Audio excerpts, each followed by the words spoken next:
ఇది కూడా సూపర్గా ఉంది. కుట్టేటప్పుడు ఎందుకో ఇది వర్క్ ఇలాంటివి సెలెక్ట్ చేసుకున్నారే అనిపించింది, కానీ కుట్టిన తర్వాత లుక్ సూపర్గా ఉంది.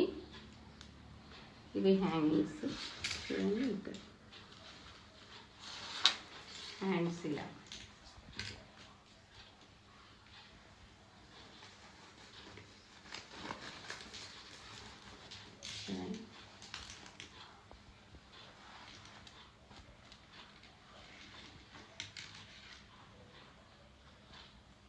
నెక్స్ట్ ఒకటి చూపిస్తాను.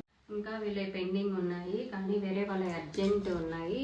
ఇవి పక్కన పెట్టేసి ఇంకా ఇవి స్టార్ట్ చేసాము. ఎందుకంటే వీళ్ళకి కొన్నన్నా అడ్జస్ట్ చేసాము, వాళ్ళకి కంప్లీట్గా అడ్జస్ట్ చేయలేదు. దానివల్ల ఇది ఒకటి సింపుల్. ఇది సింపుల్ అంటే హ్యాండ్ హైలైట్, నెక్ సింపుల్, దీనికి హ్యాంగింగ్స్ చూడండి. ఇది